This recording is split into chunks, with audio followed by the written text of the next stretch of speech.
시청자 여러분 안녕하십니까? 머니투데이 방송 신효재입니다. 오늘은 제22대 총선 후보로 나선 박정아 후보님과 이야기 나눠보도록 하겠습니다. 반갑습니다. 안녕하세요. 오랜만에 봬요. 네. 뭐 일정이 어마어마하네요. 못 살겠습니다. 살인 일정입니다.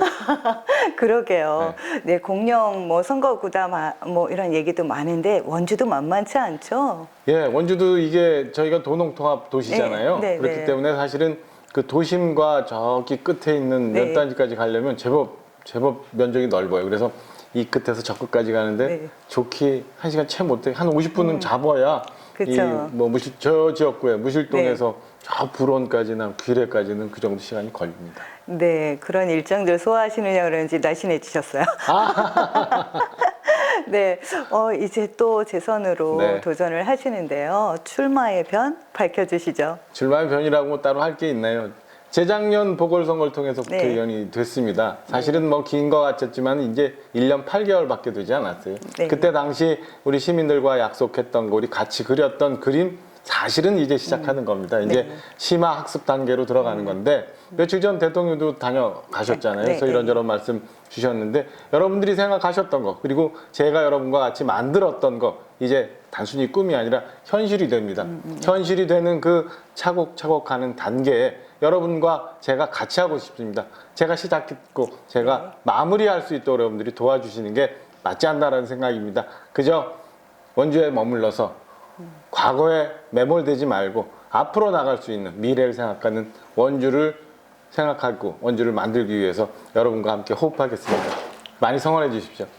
네, 재선이다 보니까 어쨌든 중앙 활동하시면서 본 시선들이 또 다를 것 같아요. 원주를 바라보는 시선, 중앙에서 바라본 시선, 그 다음에 또 선거운동 하시면서 원주에서 시민들과 접촉했을 때 시민들의 또 바라보는 원주 좀 차이가 있지 않을까요? 이쪽에서 보는 것하고 위아래로 보는 것하고 두 측면이 있는 것 같아요. 그 중앙에서 소위 뭐 저기 국회에서 이렇게 보는 거 보면은 그 원주가 상반된 얘기들을 합니다. 그러니까 저희가 교통이 굉장히 좋잖아요. 그리고 우리 한반도를 중심으로 해서 좀 가운데 있는 거고 고속도로, 철도 이런 것들 다 지나가는 굉장히 요즘에도 불구하고 특색이 없다. 그리고 원주 하면 떠오르는 게 없다. 그리고 원주에 대한 가능성이 굉장히 넓은 것 같은데 그렇다고 어떻게 도와줘야 되는지 잘 모르겠다. 뭐 이런 얘기들을 해요. 그런 면에서 그렇게 가능성이 많다고 평가함에도 불구하고 원주는 중앙에서 보면 아니면 세계적인 시각에서 보면 점 하나예요. 그렇죠. 그러니까 이게 위 측면에서 보면 굉장히 가능성을 많이 가진 거다. 옆 측면에서 보면 점이다. 근데 원주 안에서 보면 또 다른 측면이 있는 것 같아요. 국회에서 서울에서 보는 걸로 보면 굉장히 무한한 가능성을 갖고 있는 도시임에도 불구하고 우리는 이 안에서 한쪽 측면에서 보면 너무 원주가 세상의 전부다라고 생각하고 있는 것 아닌가라는 아쉬움이 있어요. 그러니까 우리는 그 점에 하나밖에 되지 않는데 이 점 하나 안에 이렇게 그냥 포획돼서 바로 옆에도 여주, 이천도, 충주도 그리고 더 나가면 서울 수도권하고도 열려 있고 경쟁하려 하지 않고 그냥 이 안에서 우리끼리 예 문화가 있었던 것 아닌가 그동안. 그래서 좀 더 뻗어나갈 수 있는 가능성을 무한히 갖고 있음에도 불구하고 뻗어나가지 못하는 점이 좀 아쉬운 점이 하나 있고요. 또 하나는 그 준비를 그러니까 청사진이 없다고 할까요? 그 도시가 제가 이제 어렸을 때 보면 이제 평원동, 학성동 중심으로 해서 구도심이 있었고 이후에 단계택지, 무실택지, 여기에 혁신도시 그리고 기업도시 뭐 이렇게 도시가 팽창해 갔잖아요. 근데 그게 무슨 연관성이나 아니면 연계성을 갖고 팽창된 것 같은 느낌이 들지 않아요. 다 단절돼 있어요. 그리고 내일의 원주는 어디로 가야 되는지 그럼 우리는 어느 방향으로 가야 되는지에 대한 준비가 안 돼 있는 같은 느낌이에요. 그래서 그런 것들을 시민 여러분과 호흡하면서 만들어내는 정치 지도자들이 이제 좀 필요하지 않을까. 그리고 중앙에서 보는 것처럼 무한한 가능성을 갖고 있지만 그래도 그쪽으로 향해서 우리의 청사진을 가지고 그 방향을 찾아가서 우리의 미래를 설계할 수 있는 그런 시민들의 역량이 좀 되는 게 좋겠다라는 네. 아쉬움이 좀 있어요. 네, 그래서 제가 이 질문이 참 궁금했어요. 어떻게 바라보고 있을까, 중앙에서. 역시 예, 정확하게 잘 설명해 주셨네요. 네, 다음 질문은요, 좀 네. 예민할 수 있어요. 지금 상대 후보로 나선 네. 분이 12년 동안 이 원주 시정을 잡고 계셨던 네. 원창묵 후보인데요. 어떻게 그분하고 결혼했을 때 내가 좀 이거는 장점이야 라고 자랑하실 거, 또 우리 이건 보완했으면 좋겠어 라는 게 있는지 궁금하네요. 민주당의 원창욱 후보 말씀 주신 네. 것처럼 12년 동안 원주시를 이끌어 왔어요. 네. 그리고 그 이전에도 이제 시의원 활동을 하셨고 해서 20년 이상 원주시 정치권을 중심에 있으셨죠. 그래서 굉장히 많은 부분을 관여를 했고 많은 부분을 알고 계실 거예요. 네. 그런 점이 장점이라고 볼 수 네. 있고, 그다음에 네. 원주 시민이 뭐 36만이지만 거의 대부분의 사람들 다 아실 게 이제 장점이라고 보여지는. 다만 아쉬운 거, 제가 볼 때는 아쉬운 건 아까 중앙에서 보는 이 점의 네. 존재인 원주, 그리고 우리 안에 갇혀 있는 우리, 뭐 이런 것들 측면이 원창묵 후보님에게 시민들이 아쉬워하는 네. 부분이 좀 아닌가라는 생각이 듭니다. 그러니까 그동안 원주시정에서는 밝고 원주를 많이 이끌어 왔지만은 원주 경계를 벗어나면 과연 네. 얼마나 많은 역량을 발휘할 수 있을까? 그리고 네. 그동안 원주시를 끌어오면서 우리가 수도권이나 아니면 중부권 중심 도시가 되는데 얼마나 많은 준비를 해왔을까? 네. 얼마나 많은 해안을 갖고 미래를 준비했을까? 네. 이런 점에 대해서는 시민들이 좀 평가해 주시고 냉정하게 볼 필요는 좀 네. 있다라는 네. 생각도 네. 듭니다. 네. 이제 좀 현안 얘기를 좀 해보려고 하는데요. 경기 너무 힘들어요. 어렵고 힘들고요. 어떻게 해결해 나갈 수 있는 방법, 대안 좀 고민해 보신 게 있는지요? 이게 전반적으로 굉장히 좀 어려워서 네. 우리나라 전체적으로 보면 지금 고금리에 대해서 고금리 상태 때문에 굉장히 어려워도 네, 하시더라고요. 네. 금리 상태는 근데 뭐 몇 년 전부터 사실은 유동성이 너무 많이 풀려져 있는 상황이라 그거를 바로 잡지 않으면 네. 더 큰 고난이 오기 때문에 지금 네. 고금리 상태인데, 그걸 좀 우리 소상공인이나 자영업 하시는 분들은 굉장히 어려워하시더라고요. 얼마 전에 그래서 당정 협의를 통해서 그동안 코로나 때문에 힘들었고, 그다음에 그동안 그 어려웠던 것 때문에 이제 금리 대출을 이끌어 오신 네. 분들에게는 그 만기 기간도 연장시키고 금리 네. 조정도 좀 하는 대책도 잡았었는데 시간이 좀 걸릴 것 같아요. 네. 다 그렇게 해서 전체적으로 경제가 좀 안정될 수 있게 하고, 그다음에 사실 뭐 우크라이나 전쟁이나 중동 사태 뭐 이런 것들 때문에 국제 시장도 많이 네, 요동치고 있었잖아요. 네. 그런 면이 전반적으로 우리한테 영향을 미쳐서 지금 어려운 시기를 좀 지나가고 있지 않나라는 생각입니다.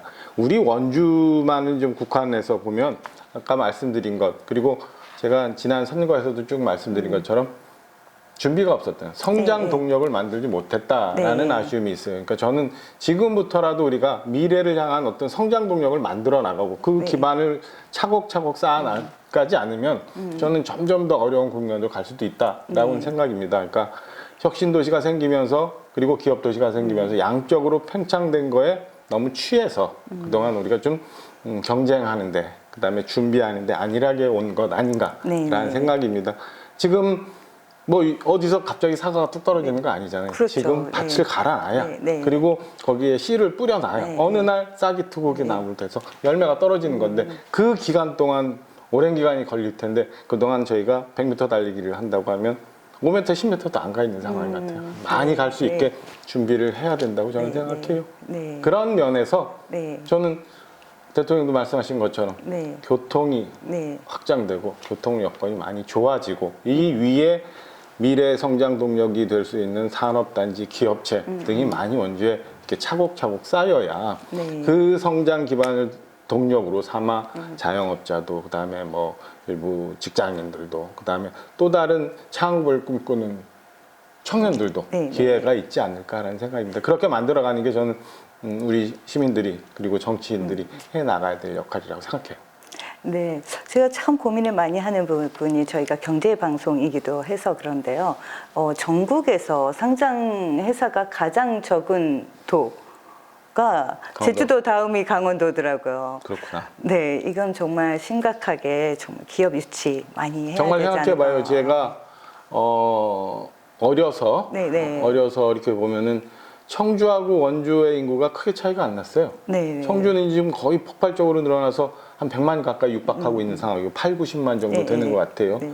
그러면 그동안 청주가 어떤 과정을 거쳐서 저렇게 인구가 늘어났는지 한번 볼 필요가 있고, 그다음에 가까이 있는 충주 있잖아요. 네네. 동시에 혁신도시로 지정이 됐습니다만 충주에는 그래도 원주로 갈까 충주로 갈까 저울질을 하던 어떤 대기업이 네. 충주로 입지하는 바람에 그 이후에 변화된 네. 과정, 네. 그 비교를 보면 우리가 얼마나 좀 준비를 안 했었나, 네. 그리고 좀 쉽게 안이하게 생각했던 것 아닌가라는 거 돌아볼 필요는 있다고 봅니다. 네, 그런 문제에서 또 해결해야 될 점들을 계속해서 좀 찾아가 주십사. 네. 네, 시민들을 대표해서 네, 부탁드려 보겠습니다. 이제 정말 중요한 이야기를 좀 네. 나눌 건데요. 공약 중에서 가장 중요한 핵심 공약, 그 중에서도 3가지만 뽑아서 설명을 부탁드리겠습니다. 일단 3가지 지난번 그 재보궐선거 때도 말씀드린 거와 비슷해요. 저는 뭐 생각이 그때랑 지금이나 갖고 있는 심화 과정이라고 말씀드렸는데, 첫째 하나는 원주가 사통팔달의 교통 천국이 되어야 된다고 생각합니다. 그거 제가 만들어 가고 있고요. 대통령도 약속을 했고, 앞으로 제가 여러분들이 기회를 주신다면 완성을 하겠습니다. GTX D 노선 35년 네. 자꾸 개통 예정인데 그거 최대한 빨리 당기고, 그다음에 네네. 노선도 확정될 수 있도록 마무리 짓도록 하겠습니다. 두 번째는 수도권에 가장 접근하기 쉬운 우리 여주 원주 복선 전철 지금 1월 달에 착공을 했습니다만 기한 내 28년 초에 완공이 돼서 기차가 달릴 수 있도록, 그리고 이어서 수도권 전철도 원주에 올 수 있도록 준비하겠습니다. 한 15년 이상 동안 그냥 묵혀뒀는데 우리 외곽순환도로, 외곽순환도로 왜 이렇게 방치했는지 모르겠습니다만 이제 시작해서 올라가 있거든요. 외곽순환고속도로도 6차 국도계획에 반영을 시켜서 제궤도에 올라가서 완성이 될 수 있도록 이 서클의 마지막이 될 수 있도록 준비를 하겠습니다. 이렇게 교통망 확충을 하고요. 두 번째는 아까 계속 말씀드린 것처럼 전 미래 성장 동력 만들어야 됩니다. 첫째 하나는 부론 산업단지를 중심으로 해서 우리 반도체 관련 기업들이, 그다음에 반도체 관련 산업들이 자생력을 갖고 생존할 수 있도록 하는 기반과 환경을 조성할 거고요. AI에 기반한 우리 기왕에 동아의료 산업단지가 있었잖아요. 근데 그동안 한번 이렇게 좀 점핑하는 계기가 있어야 되는데 그걸 못했어요. 그러니까 이번에 대통령도 원주 다녀가시면서 약속을 하셨던데 AI에 기반한 의료 산업, 뭐 의료 클러스터 그런 것들을 좀 준비해서 성장 동력을 만들려고 합니다. 그래서 반도체와 의료 산업이 같이 동반해서 기업도 많이 들어오고 생태계도 조성이 되는, 원주에 지금 세브란스 기독병원도 있지요. 그 다음에 뭐 연세대, 상지대, 한라대 등등 유수의 인력 풀, 그 다음에 학교, 그 다음에 뭐 기왕에 있었던 의료기관, 그 다음에 혁신도시에 보면은 뭐 건강보험공단, 심평원 등 데이터들이 많이 있어요. 이것만 묶어주기만 해도 뭔가의 시너지 효과가 나올 수 있다라고 생각합니다. 그래서 이거 2개 축을 가지고 미래 성장 동력을 준비를 하고요. 마지막은 아이들이 잘 클 수 있도록, 그 다음에 시민들이 편안하게 할 수 있도록 도심 기반을 만드는데 최선을 다하겠습니다. 제일 중요한 게 이제 기업도시 내 같은데 이제 병원인데요. 세브란스 병원하고 오랫동안 얘기하면서 세브란스 2병원을 기업도시에 유치키로 했어요. 그래서 이 세브란스 제2병원이 잘 순항할 수 있고, 그 다음에 거기에 이제 학부모님들이 어린이 병원들을 많이 요구하시더라고요. 근데 이 세브란스 병원이 어린이 병원이 중부권의 거점 병원으로 지정이 돼서 국가 지원도 좀 받고 해서 제대로 갈 수 있도록 좀 보건복지부하고 긴밀하게 협의를 좀 해나갈 예정입니다. 그리고 교육특구로 시범단지로 지정이 됐잖아요. 그러니까 학교도 원주가 그게 굉장히 전국적으로 보면 굉장히 그 학력 수준이 높지 않은 편이라고 해요. 아쉬운 점이 있는데 인재 육성하는 게 제일 중요하다고 봅니다. 그래서 교육특구 시범지구로 기왕에 지정이 됐기 때문에 그걸 많이 활용을 해서 저희 아이들이 중고등학교 그 학습 시설이나 학습 여건이 좋게 세부적으로 우리 학부모들과 협의하며 나가면서 좋은 교육 환경 만드는 이 3가지를 제가 임기 중에 좀 잘 차분차분 해나가고자 합니다. 네, 하실 일이 많아요. 숨가쁘게 달려가야 돼요. 그러게요. 이거는 이제 조금 편안한 얘기 좀 나눌게요. 이렇게 일을 너무 열심히 하시는데 그래도 또 개인적으로 인간적으로 또 갖고 계신 소망 있잖아요. 인간적으로 그런, 갖고 개인적인 소망.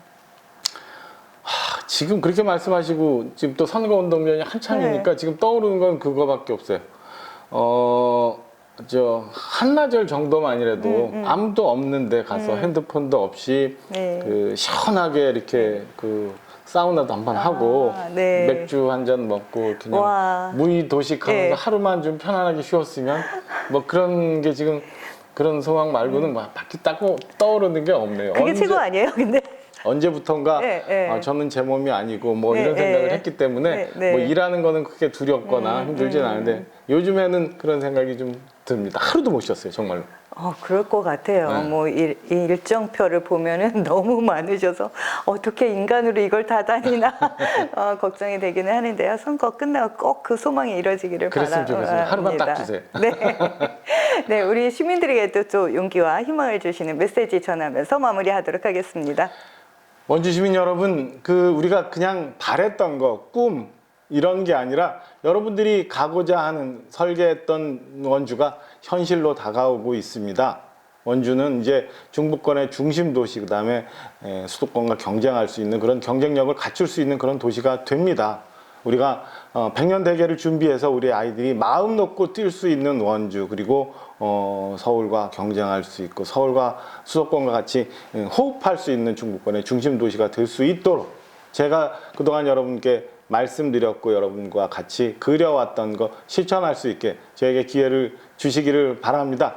환절기고 날씨가 많이 따뜻해지고 있습니다. 여러분 올 한 해 정말 좋은 일만 있길 바라고 4월 10일 날 한 분도 빠짐없이 꼭 투표장에 가서 소중한 한 표 행사하시기를 부탁드리겠습니다. 고맙습니다.